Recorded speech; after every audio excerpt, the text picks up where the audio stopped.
This project is about the coastal development of a rapidly changing city, Lima. Our research focuses on what and how discourses, motivations, and processes are shaping its coastal development. Processes of socio-ecological change are inherently linked to unequal distribution of benefits and burdens, creating winners and losers throughout time and space. Therefore, we specifically investigate how practices create injustices while discourses reproduce them, and highlight potential strategies for positive transformation. For the purpose of our analysis, we will first set the geostrategic context of Lima, allowing us to explore the produced injustices and their causes in our case study areas along the coast. Lima is strategically placed as a regional economic and political center, with access to emerging markets in Asia and connections to global markets through the Pan-American Economic Corridor. Lima's development parallels the too often accepted path of economic development, relying on neoliberalism as the accelerating force for its vision to become a world city. This leads to government strategy towards opening up Lima to international markets and finance. Decisions are based around economic motivations, promoting foreign and private investments and interests, resulting in the deregulation of sectors. Consequently, this allows for disparate megaprojects to be the main force shaping Lima's development. Peru's export-driven economy, with Lima as its center, facilitates the flow of millions of dollars into the city, especially through the financing of megaprojects, focusing on infrastructure, waste management upgrade, and coastline redevelopment. Business is to build. It doesn't matter what. However, Lima's authorities lack a holistic vision of the city. While some plans for urban development exist in paper, the absence of an urban development master plan demonstrates the limits of this governance system. Lima has no plan, but the mega projects are configuring that. The complex network of public agencies and the different level of public authorities running the city are another factor of complexity, especially since dialogue and communication seem weak. As a result, social exclusion and spatial fragmentation prevent any integrated development for the city as a whole. Moreover, prevalent environmental discourses within Lima provide a convenient frame for the development of these megaprojects. Lima's paradoxical relationship with water displays a fragmented water system and reveals particular discourses on water that shape environmental management. This is mainly understood through the presumption of a limitless environment and the belief that nature will take care of itself. Treatments. We have the nature and I go with the nature. Can the nature assume this discard? Yes, the nature. Therefore, environmental concerns are not amongst the highest priority and tend to generate reaction only when public authorities and residents are directly affected.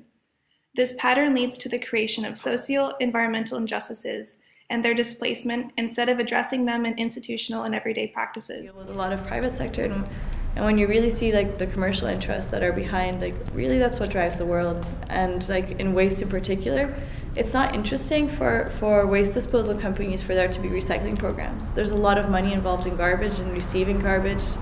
There's a lot of corruptions in municipalities with fees for that garbage. So the development of Lima's coast displays this process through the positioning of megaprojects and waste flows. In this status quo situation, the unequal distribution of megaprojects and waste flows reflects a spatio-temporal maldistribution of benefits and burdens, reinforcing the contamination of Cayao's coast and threatening citizens' livelihood and environment. Moreover, NIMBYism and corruption play as underlying driving forces to the development of the city. The lack of opportunities for participation in the decision-making process result from and reinforces the synergy between neoliberalism, public policies, and citizens' perception of both built and natural environment. Es que una falta de visión de esto y no tenemos una cultura ambiental. ¿Sí? Cultura ambiental. Agarras tu papel, comes algo y lo tiras a la vía pública. No te importa, no interesa, no hay tomar una gaseosa por el carro, agarras la botella y lo tiras. Va a la vía. Bueno. No es respeto a la ciudad. Sí, claro. Es una falta de educación. Falta de educación ambiental, falta de todo un tema que tiene que ver con la cultura. estos elementos hace de que el mercurio o otros elementos muy pesados lo precipiten. Ah, bueno, entonces se quedan ya al fondo del mar, ¿no? Así es, sí. Y no perjudican el pescado, por ejemplo, que nosotros comemos. En absoluto, no, para nada. Ah, bueno. Our project seeks to analyze the socio-environmental changes that follow the development of Lima's coast, and to uncover the ways in which this uneven development creates injustices. According to the current process of Lima's development, we hypothesize that the power relations that influence the decision-making process support several layers of economic motivations that outweigh environmental concerns. Therefore, environmental management is shaped around economic interest, which leads to the displacement of environmental injustices to areas of least economic benefit. This translates to unsustainable and unjust institutional and everyday practices. The prevailing hegemonic discourses impose megaprojects as the main path for the city development. Overrepresented in the political space, they foreclose envisioning alternatives to conceive the city differently. The power relations in place instead reduce alternatives for positive and integrated transformation at a very localized and disconnected scale, greatly reducing their chances to address the socio-environmental injustices that are currently only displaced. Zooming in from Lima's geostrategic position and context, we're going to look at how the processes and discourses at play are manifested in and impact our case study areas, San Miguel, La Perla, and the northern districts of Callao. In the district of San Miguel, the collector Costanero pumped wastewater directly into the Pacific Ocean, causing severe environmental pollution. Inefficient maintenance due to lack of political will and funding led to its deterioration. The increase of environmental pollution triggered civic reaction, local demonstrations calling for the closure of the collector. However, only its collapse in 2008 propelled a state of emergency, caused by the detrimental environmental impacts of the flow of wastewater into the Pacific Ocean. Forced to resolve this environmental crisis, Cecile and the authorities searched for a replacement solution.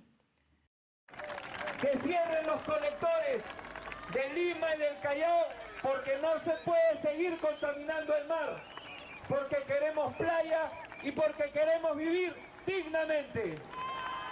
Since the closure of the collector brought forward the opportunity to expand the Costa Verde project to San Miguel district, Cecile considered solutions further away along the coast. El plan decía que era lo mejor quitarlo. This reactionary way of dealing with the environment demonstrates a trend of displacing injustices instead of dealing with them. La Perla collector, although it had been built years before, was optioned as the next location that would pump waste into the Pacific. While residents and the mayor of La Perla strongly contested the project, the main reason for not using the collector was to reserve the land for real estate development. The perspective of economic gain from the Costa Verde project, along with a strong NIMBY attitude of the people, determined the decision to divert the waste to the north as a solution to solve the wastewater crisis. That propelled the decision to move forward with the Taboada treatment plant, with a complementary treatment plant in the south in Lachira. So it's like we don't want to have it in our backyard, but it has to be in someone's, it has to go to somebody's backyard. Is that prevalent discourse in Lima? Definitely, yeah. And I think especially more in the affluent areas, it's like, well, you know, if you go to San Isidro, Miraflores, it's all green and nice and luscious, but as soon as you go to a lower income neighborhood, like you'll see trash all over the streets, right? Another explanation given by Cecile promotes the geographical advantage of placing the treatment plant in La Taboada, this area being at the lowest elevation along Callao's coast, thus showing how technical expertise can conveniently justify political decisions. Because of its association with the extension of the Costa Verde project, La Perla holds more opportunity for investment, and therefore did not receive the negative development of a collector.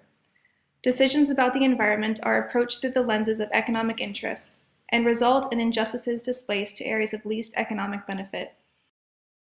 The placement of the treatment plant in Taboada confirms Callao's position as a location for Lima's supportive infrastructure.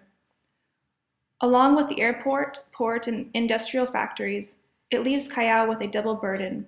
First, having to sustain this new infrastructure, and second, the prevention of any positive development along this coast. While the Costa Verde project created conditions for potential positive transformation in La Perla, the consolidation of waste treatment infrastructure in the north weakened Callao's range of opportunity for development. This establishes geographies of hope and despair by displacing injustices to the extremities of the city, making environmental management inescapably political. Reuse is It's more complicated. no, it's easy.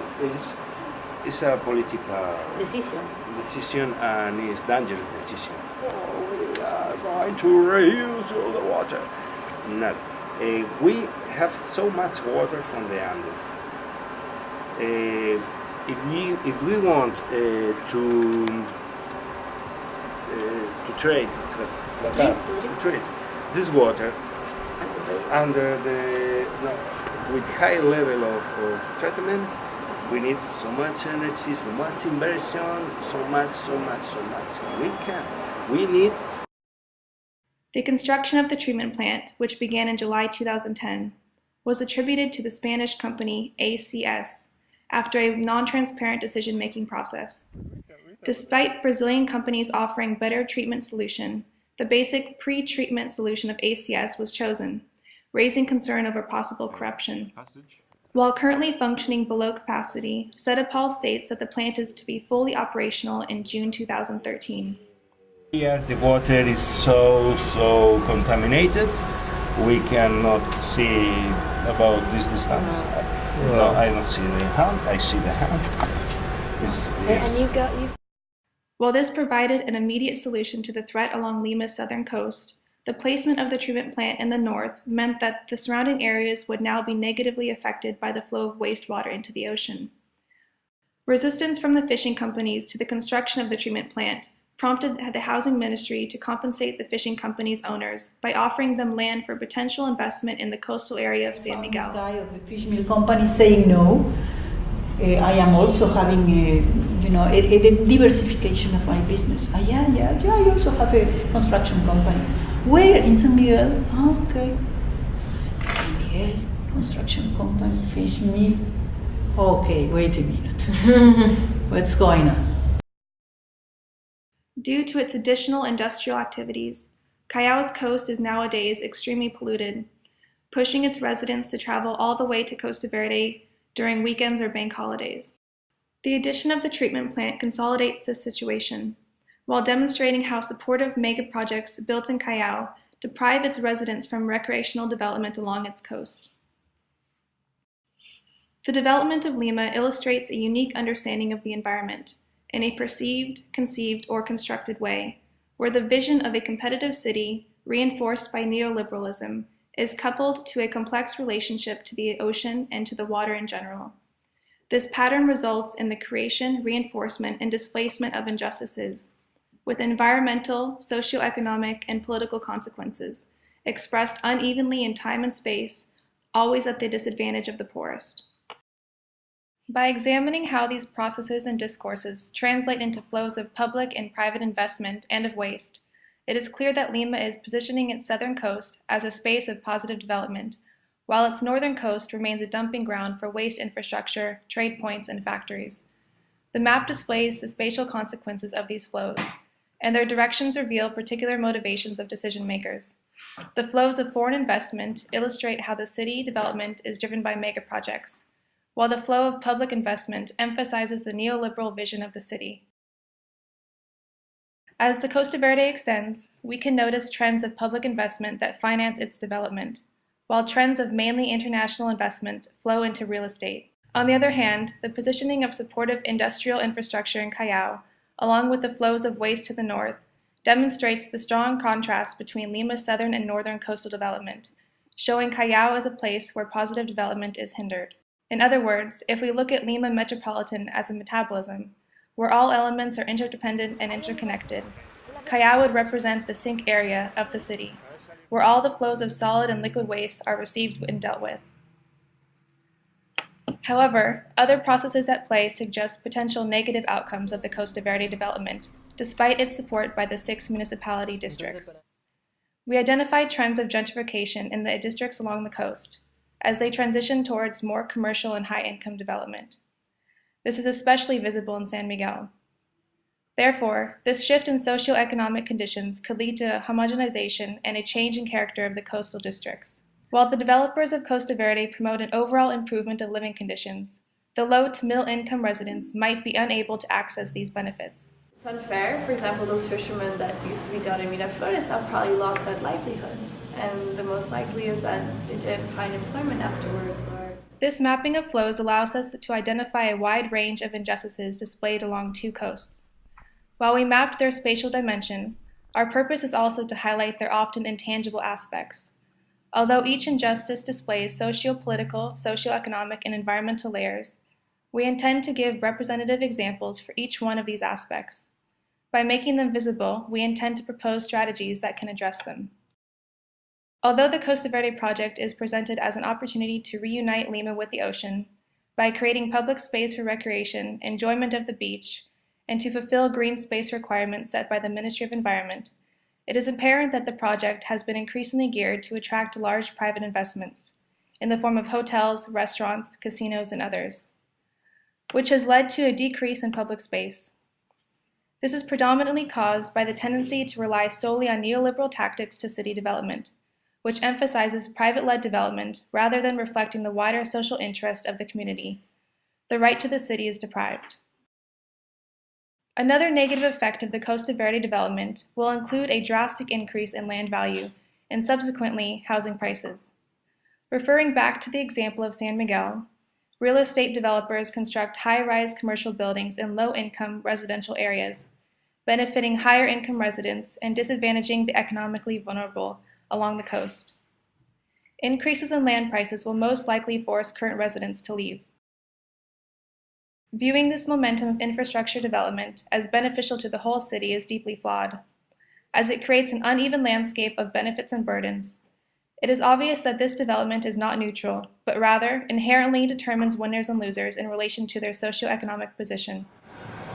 So money to finance the Costa Verde has to come from the increase of the earnings of selling the plots in the wherever the city's investment in infrastructure and wherever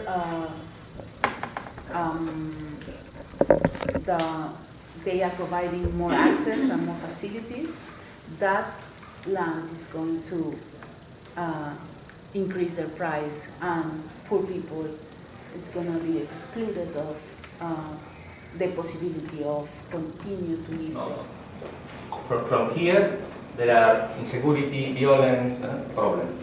Here, no. That all begin Miraflores, or see, all the people want to live close to Miraflores, to Surco, to San Isidro, to Barranco. In San Miguel, the Costanera collector had been polluting the ocean with untreated waste for 40 years. The continuous pollution of both the ocean and the beach resulted in the spatial separation of residents from the ocean, manifested through a symbolic barrier of large buildings. This is further visible through the location of several disciplinary buildings situated directly on the ocean front, essentially disconnecting residents from the ocean. This translates into their lack of environmental awareness. However, their relationship to the ocean is taking a new direction, reconnecting them to the ocean through the extension of the Costa Verde and the closure of the collector. Also, the Taboada treatment plant is only pre-treating the wastewater and discharging it into the ocean under the belief that the ocean will treat the waste naturally via the Humboldt Current. Neoliberalism's constant externalization of environmental problems could be one explanation for this choice. In this context, the environment is treated as a sink for society's waste. The displacement of injustices perpetuates negative long-term impacts, which in turn accentuate injustices in a vicious cycle. This cycle also reinforces the social and spatial fragmentation of the city, feeding the disintegration process already at stake. The fragmented water metabolism leads to unsustainable development of the city. The Costa Verde project, along with other megaprojects promoting green public space, via Parque Rimac, for instance, requires increasing amounts of water. With the rise of water prices, municipalities have to find new resources, which might lead them to seek even further private investment and neoliberal solutions. Furthermore, the densification along the Costa Verde will lead to great increases in the amount of waste produced in those areas, adding further pressures on Callao's infrastructure to support Lima. While economic arguments prevail, the city appears blind to environmental risks. Prone to earthquakes and tsunamis, Lima also faces climate change issues of rising sea level, aggravated by its sinking trend. By putting these considerations aside, Lima appears particularly vulnerable and non-resilient. Moreover, the lowest income districts are the ones facing the highest level of risk. For instance, La Perla's geographical location places it in the direct path of projected tsunamis, inducing another layer of injustice on this area. The lack of awareness about these long-term impacts prevents positive change. Regarding wastewater management, the worst-case scenario could lead to another environmental crisis, such as the one that happened with the Collector Costanero in San Miguel. Another example concerns the only pre-treated wastewater which is pumped from the Taboada treatment plant into the Humboldt Current. The discharge of the wastewater might currently create an invisible environmental pollution, which could even worsen in the future due to constant accumulation. De hecho, las municipalidades en el Perú han pasado por una crisis financiera muy fuerte, ¿no? No había donde el sector que más se ha sacrificado es el mantenimiento del servicio público, ¿no? Hemos tenido grandes problemas en la gestión de residuos sólidos, hemos tenido, recojo solamente, ni siquiera para el tratamiento. Hemos tenido problemas para el mantenimiento de las áreas verdes, ¿no? Que es el tema que tú planteas. Y esta apertura del año 93, la nueva constitución, la inclusión de estos principios de economía del mercado, dieron la posibilidad de incluir ciertas privatizaciones. Water company. Land use, my business. Yeah, risk is theirs, not mine. Yeah, dealing with the licenses to public to construction, that's another one, that's not mine, you know. So the disconnection between the offices and the disintegration of the management of the city, it's highly related to the sectoralization of the government and the intrusion of the central government into the management of the city. And the central government is sectoralized. Water, land use, risk. You know, everything is separate, and they don't coordinate. While some injustices are tangible, most of them are invisible due to the city's fragmentation. It is therefore necessary to look at the city's metabolism to understand why they seem to persist.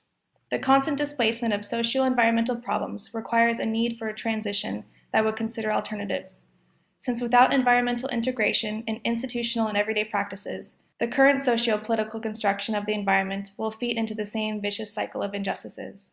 Despite our illustration of how the Costa Verde pushes injustices along the coast towards Callao, isolated instances of resistance challenging the dominant neoliberal and hegemonic environmental discourses do exist within the context of Metropolitan Lima and along the Costa Verde specifically. In terms of civil society resistance, the strongest pockets are found in Barranco, as a direct consequence of geographies of hope and despair. Neighbor associations have, for instance, challenged the appropriation of public space and the building of private property along the coast by organizing several peaceful and festive events. By manifesting their disapproval in an entertaining way, some organizers hope to capture the public attention and engage more residents in their cause. In La Perla and San Miguel, we recognize that other social organizations exist, such as the Defense of the Sea, which prevented the opening of the collector in La Perla. But these actors are much less organized. Due to the campaign by the public authorities about the benefits of the Costa Verde project, and due also to the lack of public communication, residents might lack a broader and long-term perspective of the potential negative consequences that Costa Verde could bring. As a result, pockets of resistance are much more localized and disconnected from each other. According to the president of Cretamar, a regional coordination center which defends people from the contamination of mining, especially in the ocean and water, very few organizations exist in Callao. There appear to be a few environmental NGOs operating in Lima. According to Loop, a local NGO working in recycling programs and beach cleaning activities, this is due to financing being allocated mainly to wildlife protection in the countryside. Complementary to these civil society movements, alternate visions within the environmental sphere also exist to challenge the current hegemonic development of the city. Internationally funded projects, such as LIWA and SWITCH, have set in motion the process of change through the increasing prominence of the proposal to reuse wastewater. Cecile is building 2 wastewater treatment plants with a view to reusing wastewater, in La Atajea and Santa Clara. Cecile also promoted the reuse of effluent for agricultural applications in the new wastewater treatment plant that was built in the Manche district in 2009. While embryonic, these initiatives consist of stepping stones towards a change in environmental discourse and perception. Another indicator is the creation of the Ministry of Environment in 2008 and the laws and regulations protecting the environment that it passed. One example is the new regulation that passed in July 2008 for the reuse of wastewater. It is important to note that the ministry is still developing new standards and regulations for environmental protection, which reflects the ongoing nature of this endeavor. The major drawback here is that these regulations are often not enforced properly, such as the fining of mining companies who dump waste into the Rio Remac. In order to consolidate these alternatives for change, our research provides a holistic analysis of the coastal development processes taking place in Lima Metropolitan. Through substantial contextualization of the forces that drive the development of the city, our research grounds and explains the production and reproduction of injustices. The prevailing environmental discourses and the primacy of economic interest are shaping the development of Lima, which evidently follows a neoliberal path. Through the empirical identification of neoliberal development's limits and flaws, such as the socio-political fragmentation leading to an unequal right to the city, our research is attempting to challenge and question its course. Furthermore, there is a need to raise awareness about the key issues emerging from our analysis, namely the spatial and social fragmentation of the city, the socio-environmental consequences of the development path that it follows, and the overall risk blindness that threatens the safety of the residents who live along the coast. The outcome of our awareness-raising strategy is the creation of an online participatory platform for change, Turning to the Sea, which has 2 main objectives. Firstly, by sharing our findings and materials, reports, maps, and videos, we intend to make visible our outcomes and to invite academics, civil society, residents and associations, and all interested actors to participate, express their views, and contribute to the analysis. If public authorities were to be involved, it would also be an innovative way to reduce fragmentation and to strengthen civic participation. Secondly, the online platform builds on the existing pockets of resistance, which are currently too localized and disconnected, with the intention of enhancing their visibility and accelerating the process of reappropriation of the city. Creating a space for dialogue can promote the general understanding of Lima's development. The first steps towards achieving this is to connect the actors who are advocating for change. Our website, therefore, documents all the actors whom we have interviewed and encountered, with a link to their own pages or a presentation of their activities. This project is just a beginning on the path towards positive transformation that would benefit Lima's citizens. Existing as a platform for change, it now needs people's involvement and embodiment to progress and make a difference. Spread the word, take action, engage.